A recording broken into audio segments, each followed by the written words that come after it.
What's up mga bay, mo yung adlock yung tanan. So ngayon mga bay, magre-review, mag-unbox tayo ng ng suction mount para sa sakyan. So yung brand nito is Ulanzi. Magandang klase ito mga bay kasi aluminum siya. Yan, kung nakikita nyo may pouch na kasama. So matibay yung pouch niya kasi na makapal. Yan yung carrying case mo. So pag gusto mong tanggalin yung suction cap, so pwede yun. So yan yung natin, yung para sa mobile. So attachment yan, pwede sa horizontal, pwede din sa vertical mount. So sunod naman, yung screw ng pang action cam. So sa mga GoPro, yan katulad ko na may GoPro. So diyan ko i-attach or DJI yung Action 4, mga ganyan. So para sa action cam mount yan. Yan, wala nang laman. So yung build quality niya maganda kasi aluminum siya. Tapos higpitan niya aluminum din. Yan lang yung plastic sa may pump. Yan. So kung mapapansin mo yan, makapal yung rubber niya mabay. Tapos yung puti parang yung filter sa hangin. So ano, maganda yung rubber niya, makapal.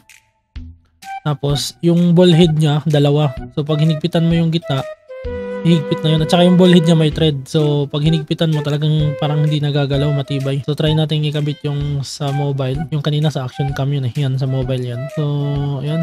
Kapit na kapit. So, magsasample tayo. Kasi may i-check natin yung iPhone 6s Plus. Yan, kay Mrs. yun. Medyo malaki yun. Yan.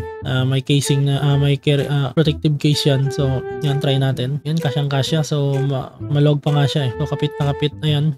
Kung mapapansin mo, dalawa yung ball head niya. Pag hinigpitan mo yung gitna, automatic maglalak na yung dalawa. At saka naka-thread siya kaya makapit. So try natin yung pa-vertical naman ata yan. So pag nakalagay yan sa windshield nyo, talagang kapit na kapit yan mga bay. So kung tatanggalin nyo naman, ayun, may pouch kayo. So pwede nyo ilagay sa pouch.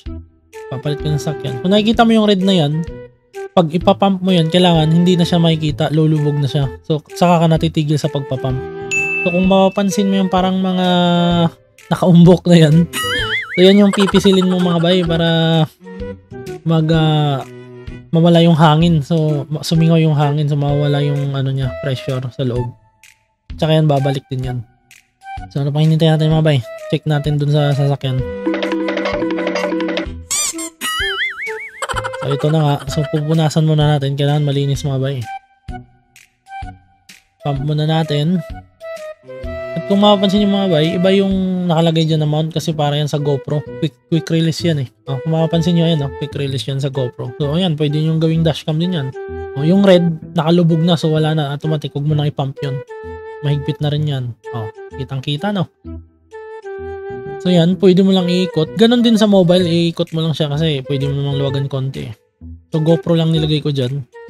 Tsaka may quick release. So yan, iba yung attachment niya. Separate yan mga bay, hindi yan kasama.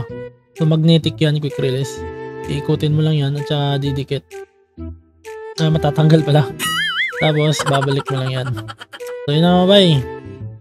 Maganda yung quality talaga niya. So sana nagustuhan nyo. I-check nyo na lang yung link sa baba. Ilalagay ko. Yun lang mga bay. Matsalam.